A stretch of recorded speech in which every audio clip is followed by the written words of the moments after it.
Is Wednesday, July 27th. You've tuned into the Board of County Commissioners regular meeting, and you may have noticed a small difference. We are now in the library, Bill Dunaway community meeting room, and it's a fabulous new facility and a remodeled, renovated county library. So please come by and check it out if you haven't yet. I'm going to ask first, are there any additions or deletions to today's agenda? There are no additions or deletions to the agenda. Okay, thank you so much. We'll now ask for public comments. Please limit yourself to 5 minutes, a speaker, unless otherwise advised by chair. So I think that's Tony Cronenberg. Looks like you're up. Just identify yourself for the record, Tony, and welcome. Oh, thank you so much. For the record, my name is Tony Cronenberg, and all I can say is, wow, what an honor the library has to have the William Dunaway Community Meeting Room. It is such a treat to be here. What I'd like to speak today is that I have 3 things on the list. Today, when I was coming up into Aspen, I came from Down Valley, and we all know that Glenwood Canyon is closed today. Well, it took about an hour to get just in from the airport, and sure enough, wouldn't you know it, there's an accident that's blocking the bus lanes. So you had 2 trucks in the bus lanes. I think it probably would have only taken about maybe 40 minutes or whatnot, but I'm glad that I was able to navigate all the back roads to get in here. The second thing is I wanted to hand out City Council. I'm not sure if you're aware of this right now, but it looks like City Council is going to keep City Hall where it is, and that they feel that the existing City Hall, everyone knows that that's Aspen City Hall, which will definitely change the shape and size and maybe possibly no building whatsoever right out here on the Galena Plaza. A couple weeks ago, I came forward to you and said that there's a good possibility that there's going to be a petition drive to make the Galena Plaza one of Aspen's designated view planes, which means then that it would basically remain a park and a plaza. And I brought forward to you a picture that the Parks Department had put together years ago about putting a water feature right in front of Accra. And I'd like to take this opportunity right now to hand that out to you. At the same time, I'm going to hand out to you a second document that I'll speak to in a moment. But if I may. Watch out for all the cords. Yeah, why don't you just give them to Steve and he can pass them along, Okay, Tony. I could trip. Yeah. I'll just let you pass them along. Okay. Thank you. And we'll give one to Jeanette on that side for the record, please. Okay. And one more? Okay. There we go. Got it. Okay, if not, I've You're got good. more. One for Michael. We can share.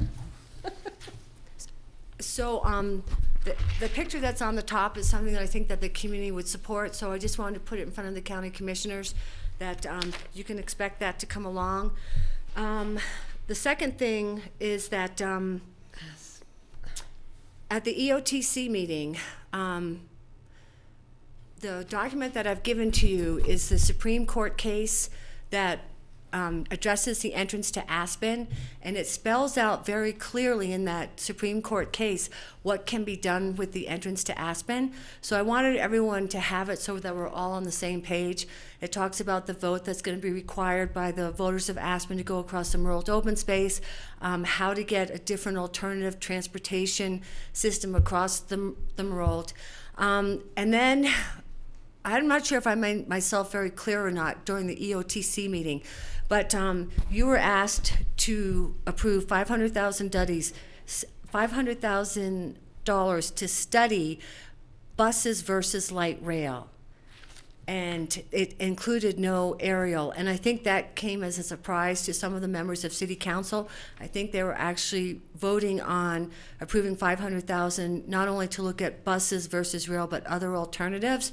At that meeting, what I had requested was a supplemental budget appropriation of $30,000. That's all we need is $30,000 to take a look at the aerial connection, which is $10,000 per jurisdiction.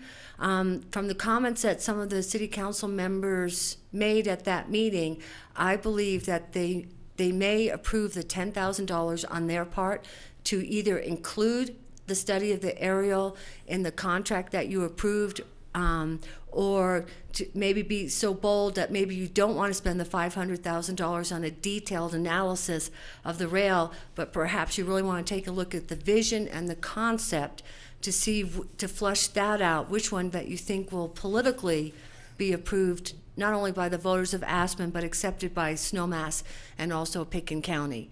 And I am going to start a petition of support asking for the funds for a study. I'm also going to include a fundraising drive so that the elected officials can see that there's broad community support, not only locally, but nationally and internationally. So hopefully I can pull it all together before your next EOTC meeting. And then the good news is that apparently the budget appropriation that was approved has got to come back to each individual jurisdiction for approval. And I believe Pitkin County puts it on as an agenda item. And then I'm not sure if it's consent calendar, but I think you do take public comment on it. So I hope to have a robust discussion at that time so that you can also, when it comes time to make the decision, that you have enough information between light rail, buses, and aerial. Thank you, Tony. Thank you so much. I appreciate your time. Okay, Thanks, thank you Tony. so much. Thank you. Are there additional members of the public here to comment at this time? There being none, I'll bring it back to the commissioners' table for commissioners' comments. No, I'm good today. Okay, Steve or George? Okay, well, I do have a couple of quick comments. First, to remind everyone, this is Carbondale Mountain Fair weekend, and that's always a lot of fun for the community, and it's a great place to see everyone you haven't seen in a year. So hope that goes well for everyone. I also want to report back briefly on the NACO, National Association of Counties annual meeting that I was just attending in Long Beach, California. I'll give a better, longer debrief later. I just got back last night. But I particularly wanted to thank Ellen Sassano, our long-range planner, and Kara Silbernagel. I knew I was going to get that wrong. Who is our policy analyst for the county, in their assistance in helping me prepare for the Public Land Steering Committee, of which I'm a member. The good news is that the resolution to support the recreation, not red tape, passed unanimously, and that's now part of the policy that has to be renewed on an annual basis, but that NACO is supporting. They also supported a resolution, which again, you have to reintroduce them every year, for full funding, adequate funding for our national park system. And unfortunately, I would have to say my proposed policy change to remove the support for transfer of public lands to the states failed. And as you know, I did present a resolution to oppose that formally to Colorado Counties, Inc. in June, which it failed. And so I felt it'd be inappropriate to bring an actual resolution of opposition to NACO, but that requesting that it be removed from their kind of standing platform to be voted on each year as a resolution again. The final vote on that of the members attending was 20 opposed and 8 in favor. And so the good news is that that was enough to file a minority report.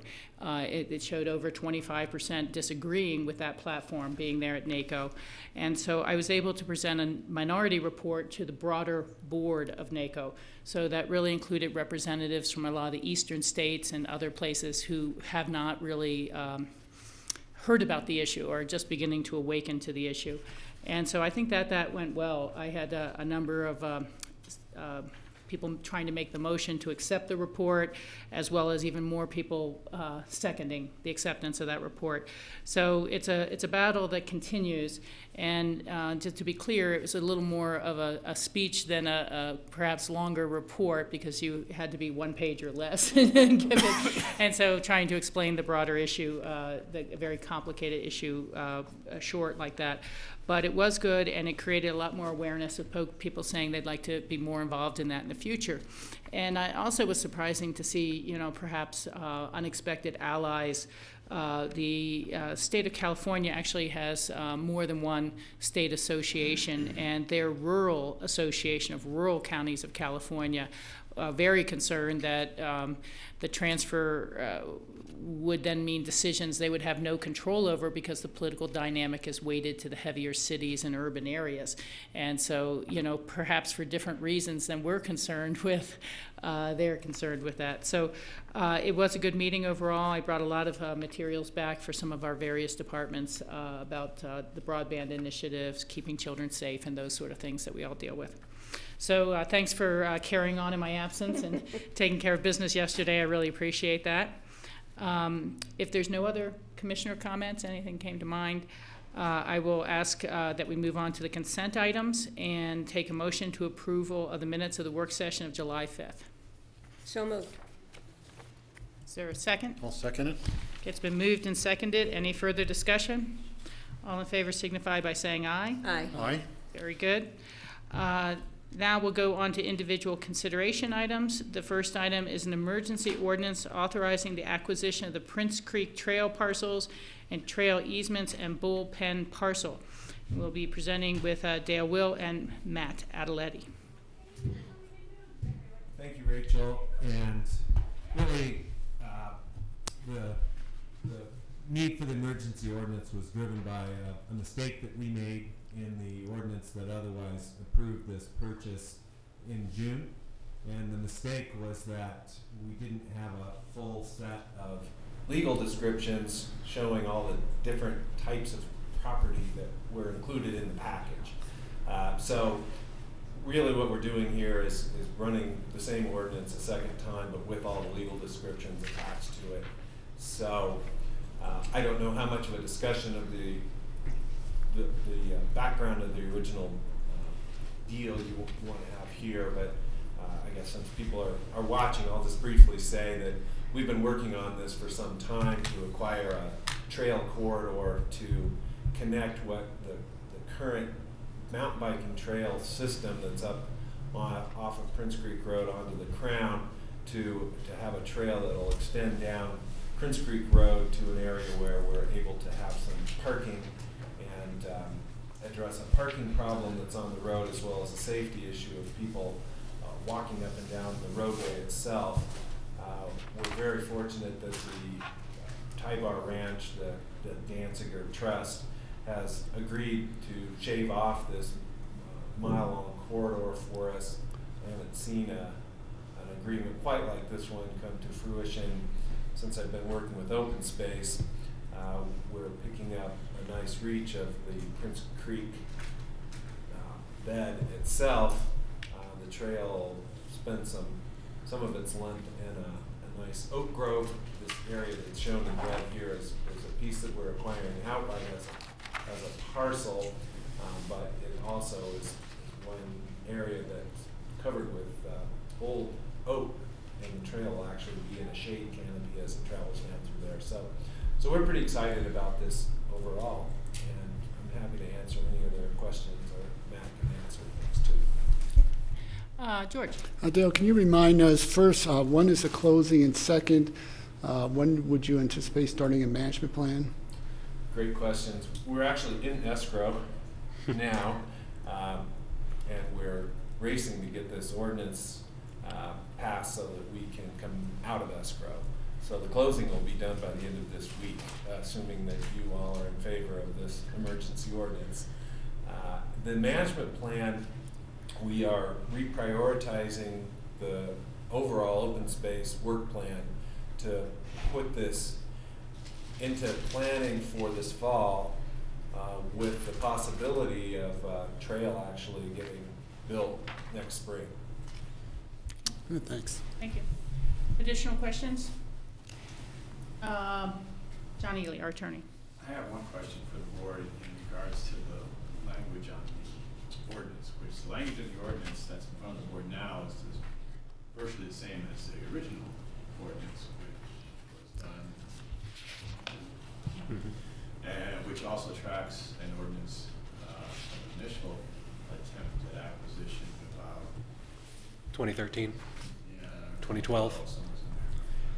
The issue that I'm trying to resolve with the seller's attorney involves the ability of the county to use water that is pertinent to the bottom parcel, so to speak, or the granting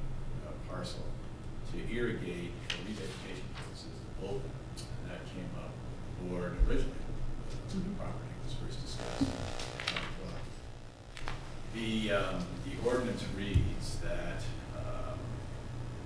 let's see, that the acquisition will be done with sufficient water for vegetation needs of the bullpen parcel. And what is being offered to us is the ability to use water resources for a period of 3 years during an irrigation period of June 1st to September 30, which will be accomplished with excess temporary irrigation water as determined by the grantor. So it's a little less defined than one might typically expect in a real estate transaction. It is, however, just for a temporary period, and the ability to revegetate might, quite frankly, be done without any external water resources, depending on what the vegetation plan is as informed by the management plan. So I need to get a little direction from the board, if I could, as to whether or not that offered language is sufficient to meet the board's desires as far as sufficient water for vegetation. Thanks, John, for pointing that out. As I recall, during the discussions about the purchase and the offer and the negotiations during that time period, the sellers were very clear that they did not want to make any permanent transfer of water rights, and that they were sympathetic and open, certainly, to our needs for revegetation, and had expressed, desires to see the parking lot obviously look well vegetated after it is constructed and the management plan goes into place.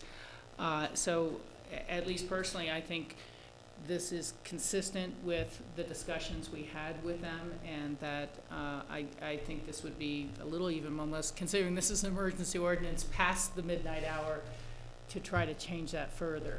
That's just my impression. It was changed again yesterday by them, and what was the...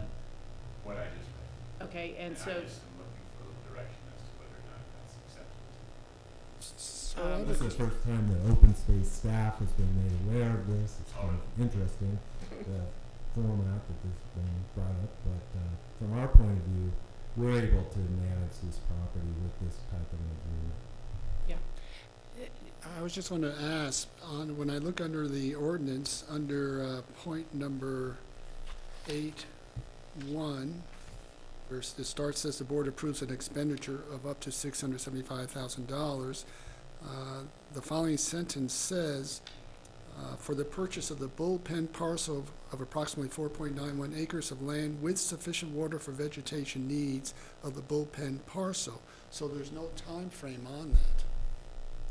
I think As written, so. We have a little Right. distance between the ordinance and the contract. Actually, what's being offered is outside contract, in that the terms of the provision for water to the bullpen parcel are being fleshed out along the parameters that I just said. So where would this new language come in? Should it be part of what we're It'll approving be- today, or? You can just give direction, you can leave the ordinance as written, but I just simply need to know what's being offered is consistent with the board's desires, and that would be incorporated within the covenant. Sounds good to me. The one other thought I have, and it's something that really came back to me as I was flying back home yesterday. I flew directly the first time, but on the way back was up to San Francisco and then across the west, and was just how incredibly dry everything was across the west until we get to these slight little knobs of higher elevation, and of course our valley, but literally so dry over Grand Junction, and then we finally drop in.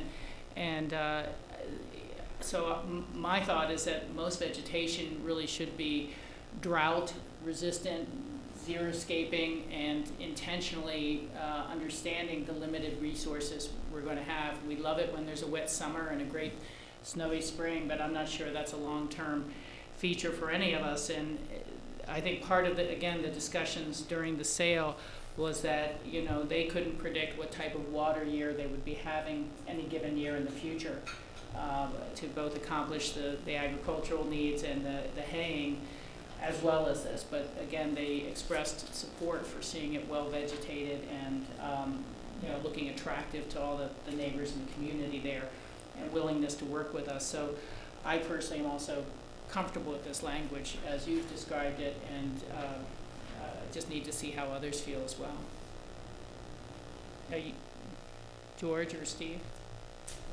I'm fine with it. I guess I'm just a little confused. I don't know if it was just a question of timing, but there seems to be a disconnect between the attorney's office and open space in terms of getting this information out and to us and to them. So I'm a little confused and concerned about that. Well, this suggested language came to me from the attorneys for the grant tours. Just yesterday. We transmitted that language some time ago, but this is how it's coming up. Open space is comfortable. As Rachel described, going way back to the beginning of this negotiation, it was always clear that there was not going to be a pertinent irrigation water transferred with this property. And as Rachel described, as a gesture of good faith and a good neighborly gesture, the ranch has committed to providing water as they're able and letting it flow in the bed of Prince Creek for the purpose of converting the vegetation from what's there now to what would be the result of our management plan. And we're comfortable having this kind of arrangement with the ranch. The other question I have is this contract allows the open space, if they wish to sell off the bullpen parcel separately at some point. And if so, if that was to be used as a developable site, no water rights would come with it, but the purchaser would obviously have to drill a well for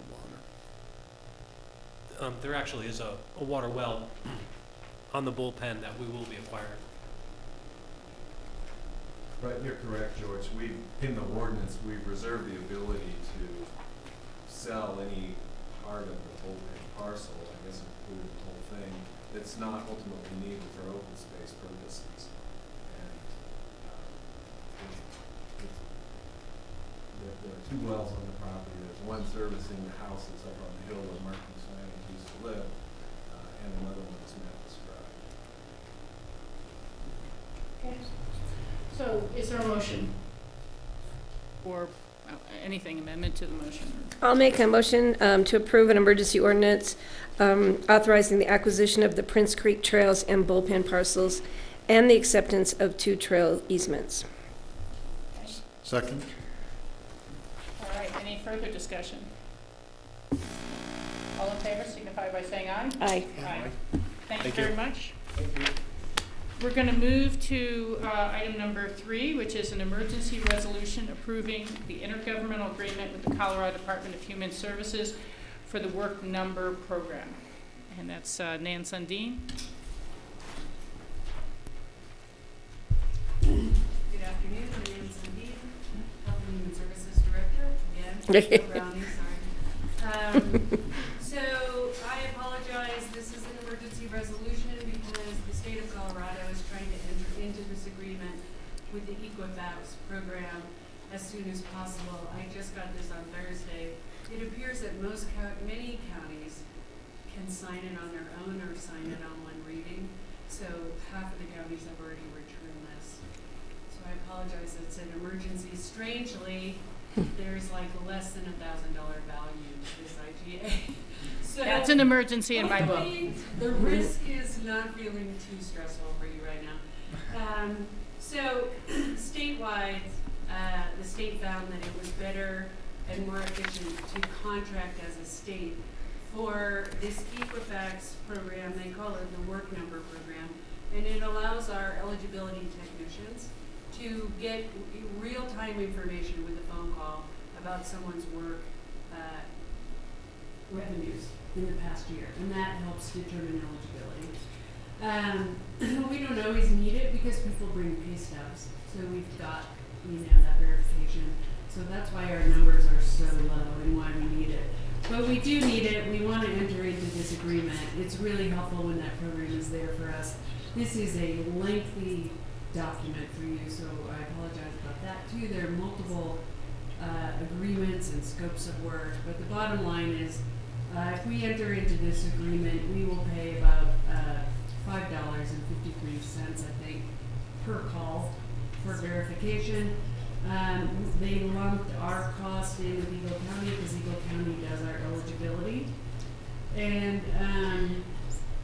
this resolution, if you choose to approve it, gives me permission to sign it and sign it in perpetuity, as long as it doesn't change dramatically in scope or nature, and the county manager approves. Others? Steve? Ma'am, on the first page of the actual resolution, it says that Pickens County is authorized to enter into an IGA with Northwest Colorado Council of Governments. It says that on yours?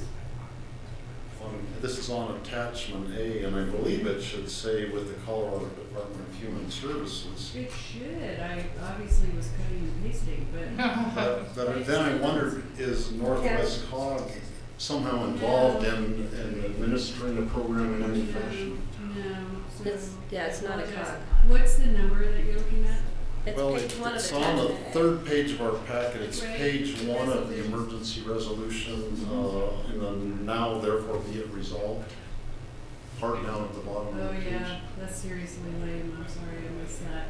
So it's entered into an intergovernmental agreement with Colorado Department of Human Services.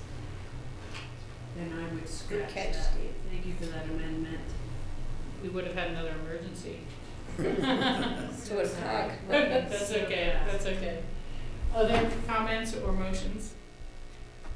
I'll make a motion to approve an emergency resolution approving an intergovernmental agreement amendment between Pitkin County and the Colorado Department of Human Services for the Work Number Program, All right, as amended. as amended on page 1 of the resolution. Thank you. Second? Any further discussion? Thanks for keeping on top of this, Nan. We really appreciate it. Sure. All in favor signify by saying aye. Aye. Aye. There we go, and I think you're up again. So, the next title is not an emergency. It is an annual approval of the Memorandum of Understanding between the State of Colorado Human Services and the Board of County Commissioners of Pitkin County for the provision of Colorado Works and the Colorado Childcare programs. So the state allocates funds to us to run these programs. Colorado Works is our program that helps low-income people try to work their way out of poverty. And it's the old TANF, temporary, the federal name is TANF, Temporary Aid for Needy Families. CCAP is a program it's the Colorado Child Care Assistance Program, is a program for low-income families to help pay for child care while someone is looking for work or in work-related seeking activities. And we're really excited. You know, our Colorado Works caseload is now up to 11. In all the time, the last 6 years, our caseload has not been more than 3. So when I say we're excited, it's sad that we have poor families that qualify, but really exciting that we have families that are getting the services that they need to try to help them be more self-sufficient. And we're upwards of, I think, 16 or 17 families in the CCAP program. So this MOU allows for us to run those programs and pass the dollars through to pay our operations. This is not about how much we pass through to the clients. This is just gives us permission to run the program so we can pass through dollars to the clients. And this resolution requests that you allow me to sign it in perpetuity because it's an annual contract and it doesn't vary very much. We appreciate that we're slowly doing that cleanup with all these various little contracts. Other questions? George? So, man, you said that we've actually increased fairly substantially from 4 to 11 families who are utilizing CCAP. Works. Works. Is that because of better outreach with your staff? Likely. So the staff that does it is Eagle County, and they designated someone who does 100% Colorado Works program. So they have built their capacity to help us identify these clients in other caseloads and serve them better. So that's the best part. My other question is, can you tell whether these are new entrants into the region, new families, new arrivals, or they've been here for a while, and we're just being able to reach out to get to know? Strangely, it's interesting you're asking that because we just sent a letter to Arapahoe asking them to help us do data mining so that we can actually get more information. Like, particularly we want to do food outreach. Remember, we talked about that yesterday. And we need addresses, but nobody has the capacity to do that except for the Big Ten. So we don't in-house have the capability to do the kind of data mining that you're talking about right now. It's like a technology thing. So I don't know if they're new to the area, if they're new to us, if they're newly unemployed, if they're in new circumstances. There are only 11 cases I could see. Right, it seems like it'd be pretty interesting information to have. Sure. Yep. I will talk to Eagle, and when we come with the Board of Social Services, I'll ask them to share more demographics of the population that they're serving. Okay? Additional? Any other comments, motions? Make a motion to approve? Okay. I'll second. Thank you. Any further discussion? All in favor signify by saying aye. Aye. Okay, one last thing before Nan leaves, just kind of informationally. Towards the end of the session, you guys may remember that there was a bill that came out of Weld County to change the child welfare allocations for the child care provision for working families that would have ended what we've always depended on as the year-end closeout, so that if we get overspent, and other counties depend on that heavily as well, Route, Eagle, and a few others. And that legislation failed, and it failed to get CCI support. And as you can imagine, I and Steve were folks who spoke against that because, again, our counties depend on that closeout, and we feel we've never actually been properly allocated the appropriate amount to begin with. As a result of that exercise and lobbying and kind of contentious issue, Department of Health and Human Services is going to be holding some listening sessions to talk about changing that formula, should they change it. It certainly is true that there are additional uses allowed of those monies, those block grants as they come from the feds, but we've maintained that if everyone did the additional uses, then the fund would be short $2 million as opposed to how they try to divvy it out now. So we're trying to find out if there's appropriate dates where we can make public comment on that. The first date that they had scheduled was a Tuesday in Route County, and literally all the commissioners were saying we can't go, that's a work day for us. So they're trying to reschedule, and at least right now I'm signed up to go to the Boulder meeting at the end of August on that issue. But I just want to let everyone know that we might have a little bit of a tussle on our hand, and we're going to really need to add appropriate county input to that process to make sure we don't end up on the our children don't end up on the short end of the stick.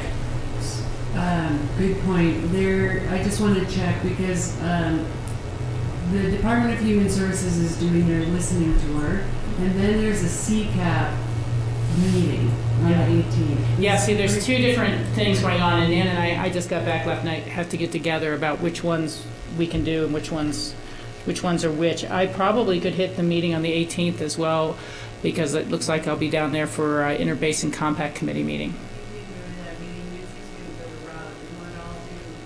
Identify some potential talking points for the listening tour. We don't have a platform other than participating in the listening tour.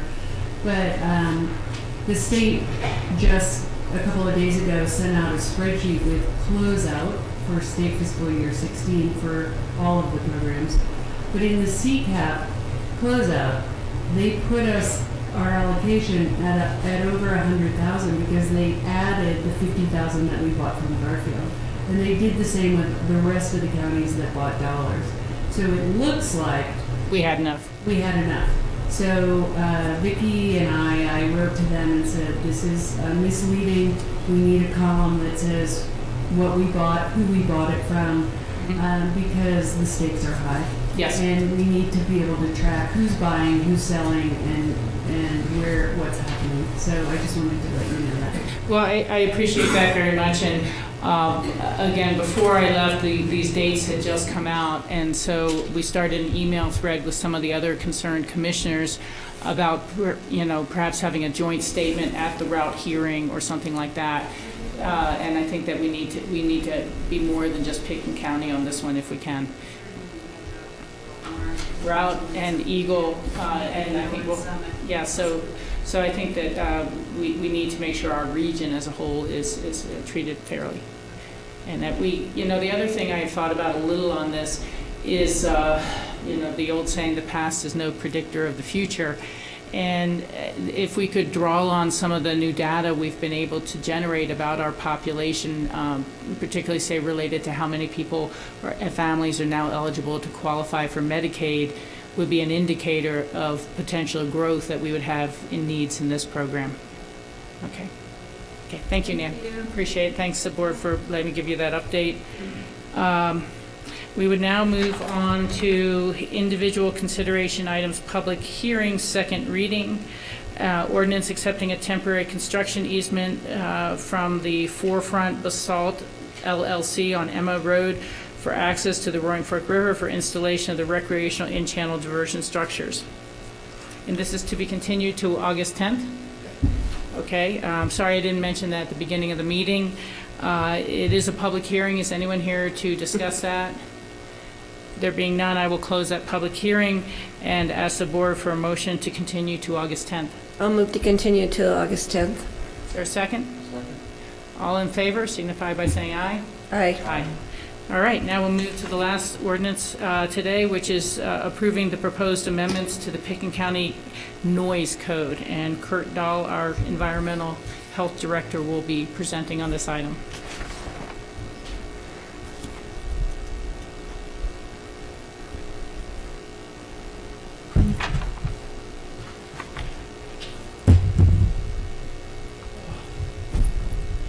Tom, thank you for coming with your injury, your recovery.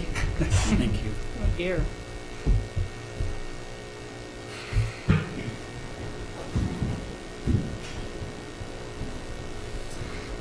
All right. Good afternoon. Kurt Dahl, Pickens County Environmental Health Director, and I have with me today Tom Melmoff, who is the Smuggler Superfund Manager, works part-time for us. We also hired him as a consultant to assist us with the revisions to the noise ordinance and noise regulations. So today we have before you guys some suggested amendments to the Pickens County Noise Code. The reason behind this is that the noise code was last written or changed in 1999. So as part of when I started, we wanted to take a look at the code. The standards have changed, we have technology that changes over time, so our science and understanding changes, and the code that you have, we should be looking at every so often to verify that you're still accurate and up to date. So one of the goals was to look at the noise code and make sure there weren't any changes we need to make. The second was a desire to see if there was a better way to integrate land use and temporary rent program into the noise code, or vice versa, or better at least connect those two programs because there's a relationship with them. And I should thank Mike Kramer and Lance Clark with the planning department. They were instrumental in looking at the land use codes and noise codes and going through various noise codes around the country and seeing if there were ideas that we could use to include in ours. I think the end result really was that we didn't make a lot of changes, but we had a lot of greater understanding really in the differences in our codes and how we can incorporate them that weren't necessarily reflected here.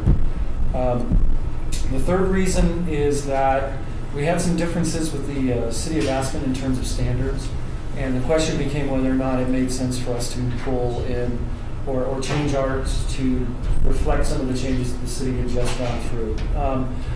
we looked those over. We did make a couple of changes in our standards. With the business and industrial, we were more stringent with the city. We now may meet them with those. But the residential and the other aspects we did not change because recognize. The needs of the county may be different than the city in terms of we have rural areas, and so some of what drives our noise code is going to be different than an urban area, and I think of the downtown corridor specifically. So in the memo, we summarized the changes. The memo also has, we made a few minor changes between our first reading and second reading based on, in one case, some discussion that we had at our first reading around the idea of neighbor and trying to more clearly define what a neighbor is. We also identified issue with state statute, and I'll go through those really quick, but those are highlighted in yellow on the memo.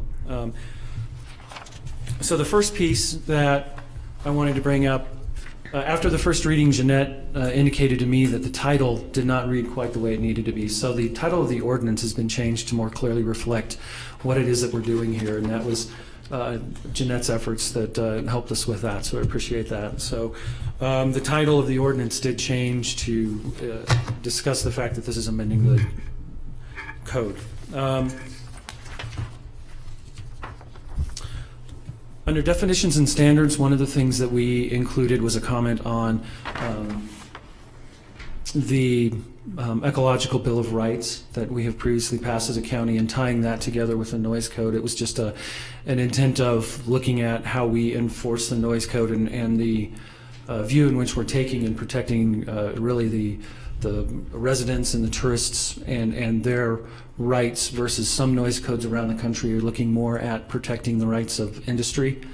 And when you look at the ecological bill of rights and you look at what the intent of our code was, I think it just was an attempt to make that more clear on what perspective we're taking and looking at it. The code itself is passively enforced. It's a complaint basis. We do not actively drive around the county looking for violations. We start with complaints, and then we have a couple of places where we intentionally issue permits. We're a little bit active there. Firework permits is probably the best example, and then again, where we have special events, we will go ahead and issue a variance based on that. So I think one of the most important changes that we've made is with construction activities. And we talked with Brian Paul, who's the building department director, and again, I appreciate his assistance with this. The previous code, we made no changes from the definition of time, morning or evening, 7 a.m. to 7 p.m., and 7 p.m. to 7 p.m. remain the same. However, we changed it so that there will be no construction allowed in any zone on Sundays or federal holidays. Previously, you could do construction in business and industrial. A recommendation is to change that. We also made a recommendation of no nighttime work in any zone. Previously, that had just been residential. That does not preclude someone from asking for a variance from those pieces. So if there is a reason and a good reason to do some nighttime construction, those folks can still ask for a variance to this. So it's not a complete prohibition, as I think some people had previously thought. The other thing that we did was identified that the previous code talked about construction work and all construction work. And one of the things that had come up previously in doing this was I had questions around interior noise work, and if it didn't violate the standard, why can't I do that? So we included in the regulation the allowance for quote-unquote quiet noise work, and then gave some example is, putting in carpet, painting walls, things like that. We felt like those things could continue to go on if they're not a violation of what the standard is at that time anyway. The other piece that was changed, and this was changed between first and second reading, it was identified. We had a comment on recreational vehicles and off-highway vehicles. Previously, our noise code referenced the section 36.090 for the standards, which is the mobile vehicle standards. It was identified that state statute has a less stringent allowance than what our code did, and it specifically says in state statute that you cannot, as a local jurisdiction, adopt anything more stringent for those off-highway vehicles. So we made changes to reference the state statute, which is Title 2512-110, instead of referencing our own code for those standards.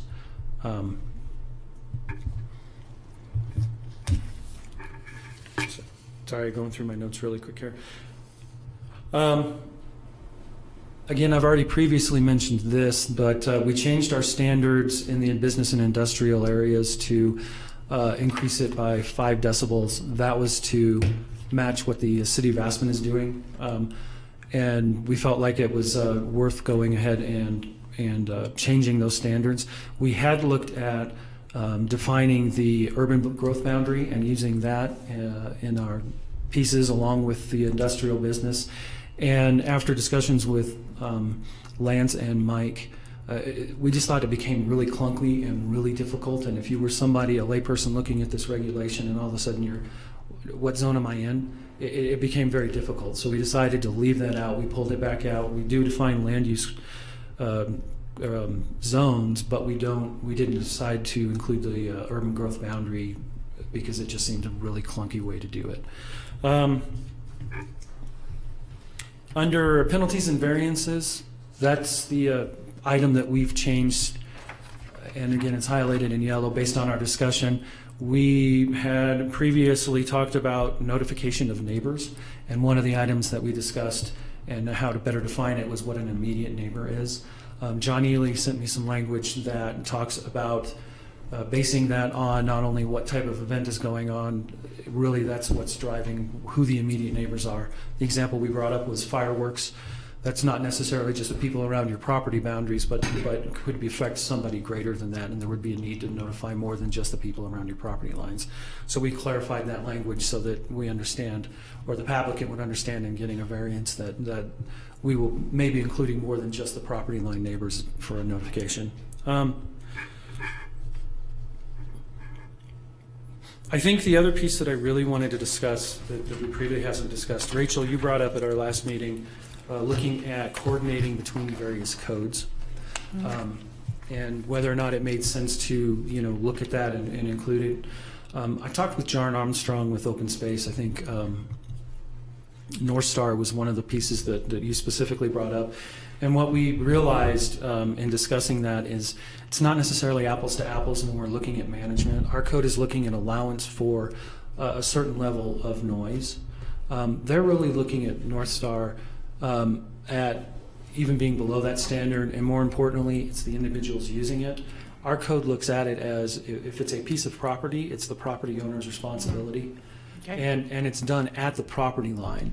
And so when I use the example of North Star, if we were standing on a property line, you may have a bunch of loud individuals, but it may not be past a standard there, but that may still be the desire of Open Space to address that. And so it's not that we're managing in different ways. What we did talk about was if they were going to move forward with any type of noise piece, that I offered my department and said, if you guys want to talk about this more, just let me know and we can talk through what I know about noise codes and maybe some ways to handle it versus the other. The other piece that came up in terms of coordinating with the departments was an opportunity that happened to come from a complaint.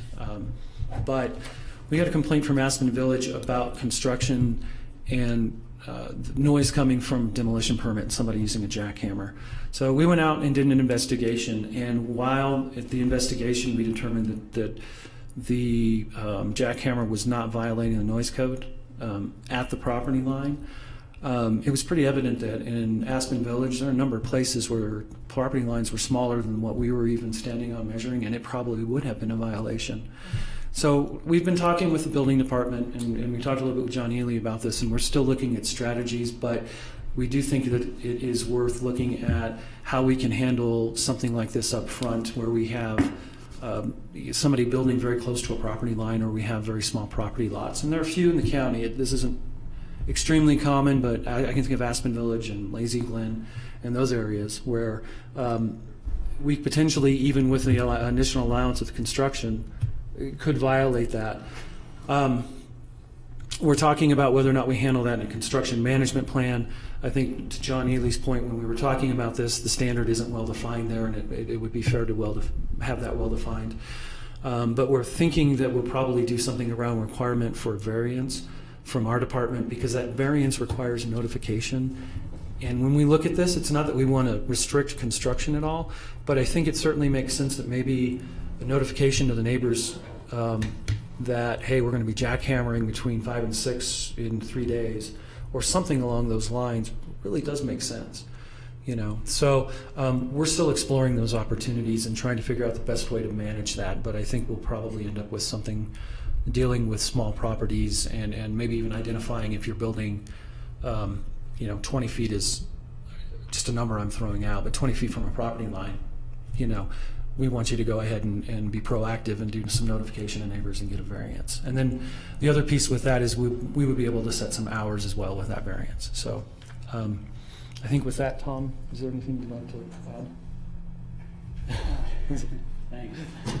Kurt did a wonderful job explaining this. I'm purposely kind of taking a silent role in this today. I'm still taking certain medications that may not work in my favor, giving long testimonies. So Kurt's done a wonderful job explaining all of the details that we've gone through, which has been a number of months worth of activity and a number of reviews. To reinforce that we've never used the county noise ordinance as a strict enforcement tool, or rather it's been to try to bring peace and harmony to a neighborhood and to try to help resolve problems rather than going to court and issuing summons. To help make this more easily understood, whenever there is a land use review, for example, approval that goes through the Community Development Department, or a special review or on a special event, one of the conditions that you, the board, may put on a specific use that comes before you could in fact be compliance with the noise ordinance. So then it makes it quite a bit more simple. The applicant knows exactly what he or she has to comply with and can work with the Environmental Health Department or the Community Development Department.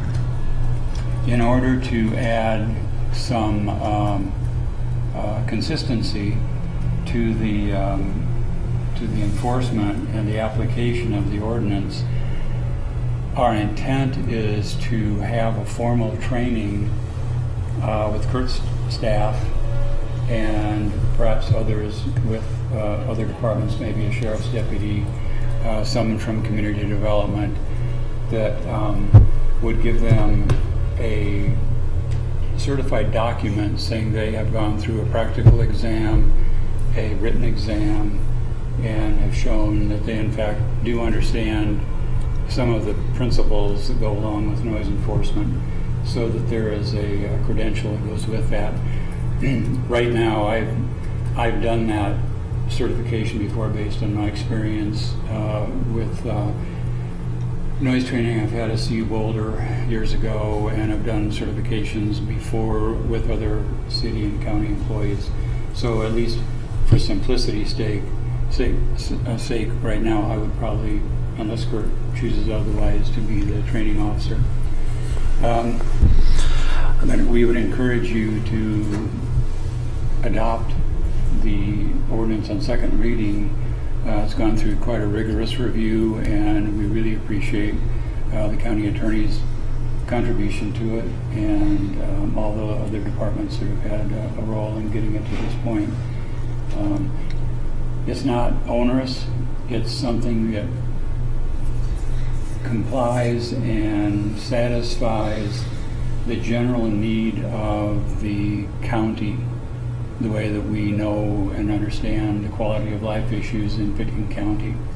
So hopefully this would be just one more step to be able to keep peace, harmony, and civility to a situation that might come up. And we do have options and ways to deal with specific situations that might seem a little tricky. The ultimate authority would lie with you, but there are a lot of steps in between that can be applied to resolve it in an amicable way. Thank you. Thank you very much. A couple of things I wanted to drill down on or mention as we go forward on this. The first is not directly related to this ordinance, but on the off-highway vehicles,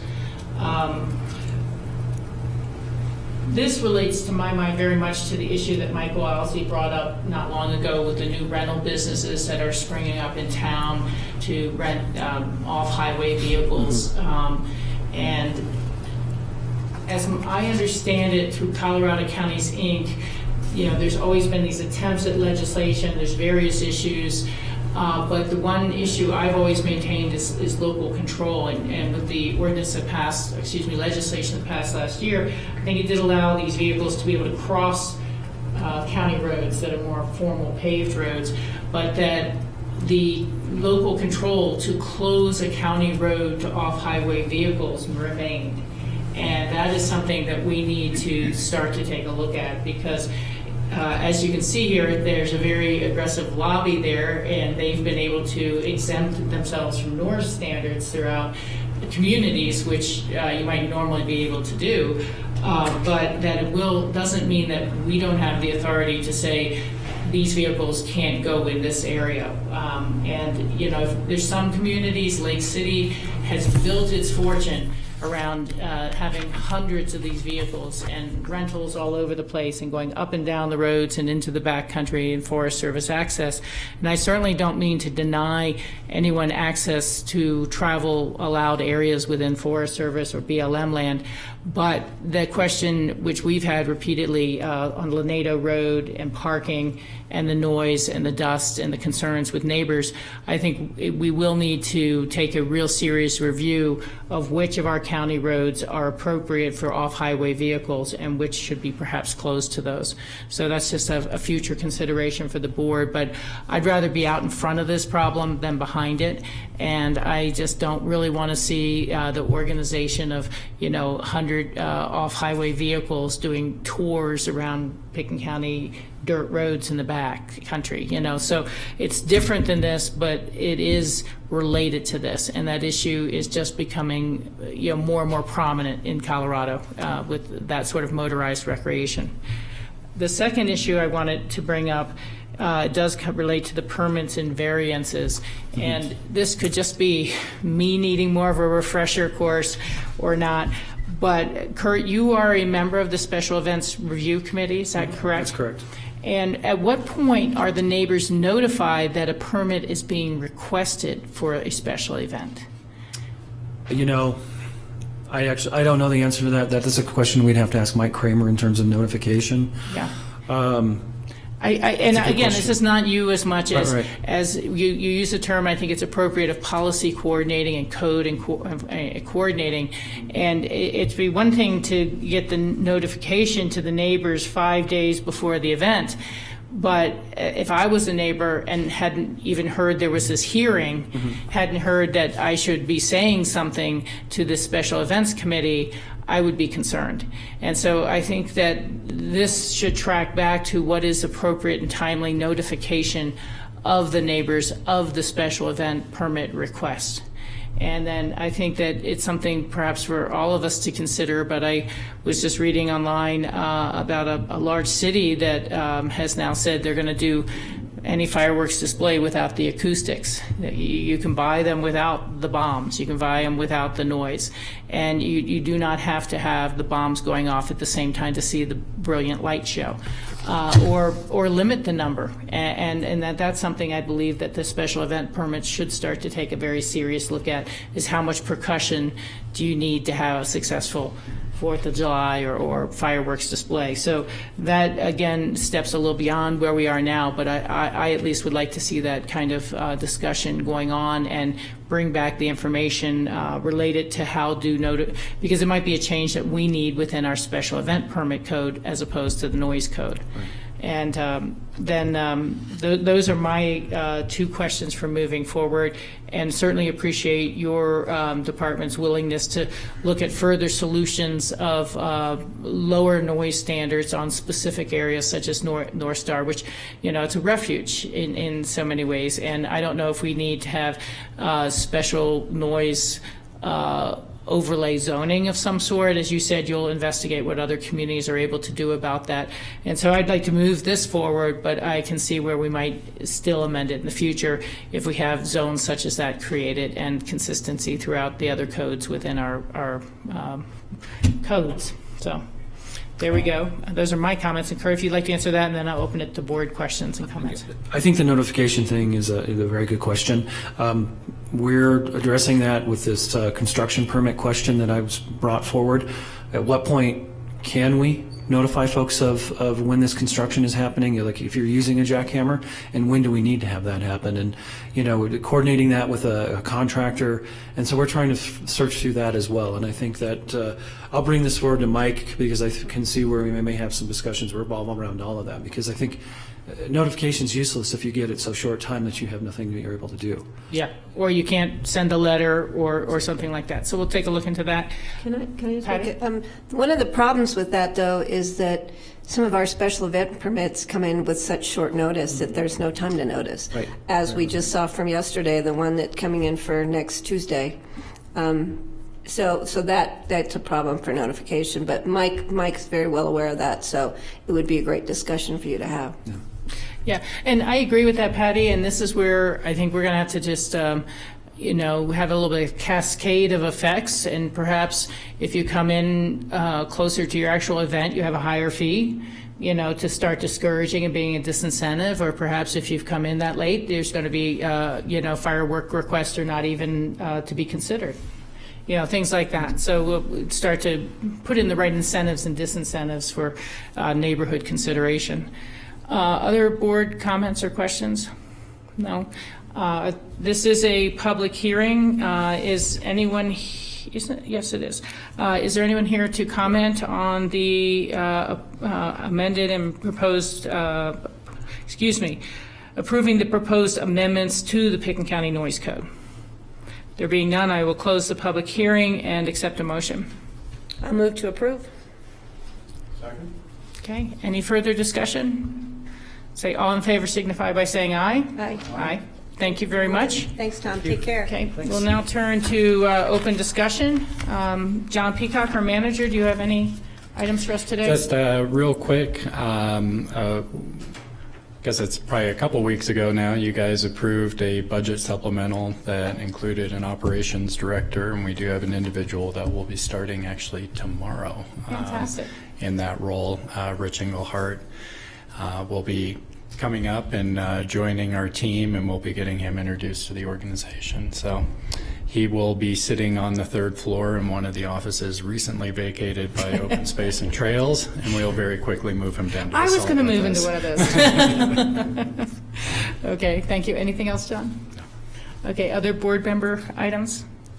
I have just a couple. One, as I'd like to ask you, what is the deadline for us clearing out anything we have remaining in our offices and other staff? It's already passed, and we've no. Threw all my stuff away. We actually our move date will be we're going to start our incremental moves, I believe, around the 22nd of August. So Okay. A little bit of lead time before that would be appreciated. Okay. Yeah. Okay, full move out. Thank you. So are we actually moving stuff out, or just passing things up to be moved out? Well,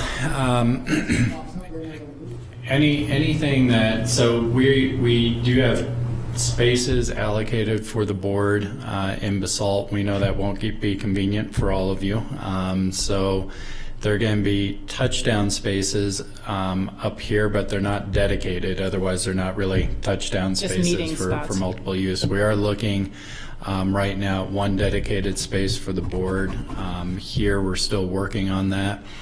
But I think if you have personal items, George, it would be best to box those up and bring them home. Any items that you just want relocated to one of those touchdown spaces, you can box up, and we're going to have stickers we can put on them that designate where they're going to go. Okay. Thank you. The other two items that have occurred to me is that as we're kind of, as I said, going through punch list of using this temporary room, which will be temporary for almost a couple years, we probably should talk to the City Parks Department about their lawn mowing schedule. About that yesterday. Oh, Yeah, okay. they were mowing yesterday too, so we'll have to find out. Let them, yeah, we'll just give them our greater schedule Tuesdays and every other Wednesdays. That would be helpful. I find it amazing that the city's grass grows so quickly that they have to mow every day. Yeah. At noontime, when people should be out there having their lunch on those lawns. Yeah. Well, who knows? Maybe they thought they canceled early yesterday or something, but They generally mow it almost looked every pretty day. tight to me. It looked like a nice 18th hole green. Also, it's like a golf. It's like a golf course, and you can feel the building here shaking because they're using a pretty big mower, and maybe, over a period of time, I don't know about fatigue to a building from shaking, but maybe they should use a smaller mower. Yeah. Push mower would be nice. Well, I did notice it's a fairly quiet mower. Either that or this building has very good soundproofing. But it would be nice to continue to talk about that.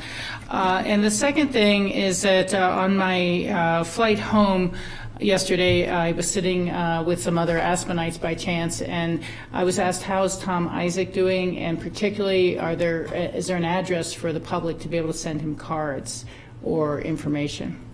There is an address. Unfortunately, I don't have it with me right now to announce publicly. Our understanding at this point is that Tommy cannot receive guests, but he can receive mail, and has enjoyed hearing from folks. He is in a long-term care facility right now, continuing to recover.